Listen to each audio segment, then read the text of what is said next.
Barnaby Joyce's political undoing is now complete, with his replacement as Deputy Prime Minister installed in office. Michael McCormack easily saw off a backbench revival in a ballot for the Nationals' leadership, but the transition hasn't stopped Labor using parliamentary processes to ask hundreds of questions about Mr Joyce's conduct in office.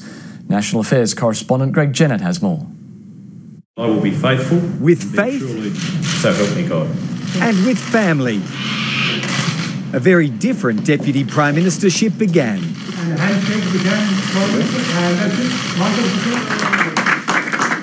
The Nationals party room had elected Michael McCormack, their leader, to put the pain of 3 weeks behind it. I want to place on record an acknowledgement for Barnaby Joyce. He has been an outstanding leader. His legacy will endure. At least in the short term, the Joyce legacy is one of damage and distraction.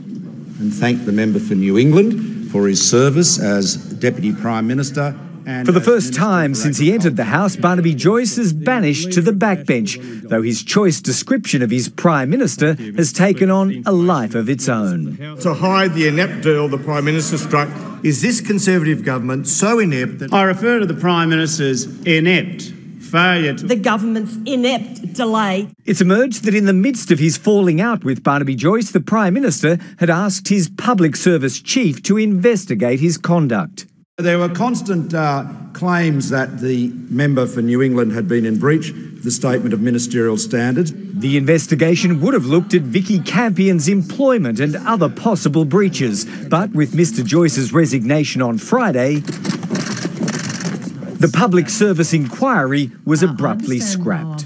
The Secretary's advice to the Prime Minister was that the investigation should not continue, and the Prime Minister has accepted his advice. Labor's got a week to probe all aspects of spending and public administration behind the Joyce affair, but the coalition's just as determined to rule a line under it, especially now the Nationals have a new leader and their own wounds to heal. We've been through a very bruising period. So is a Joyce comeback possible? I have been elected to do the job by the National Party. Reunification is his goal. Easy with ballots on his side. Not every day you get sworn in as Deputy Prime Minister. But almost every day gets harder from here. Greg Jennett, ABC News, Canberra.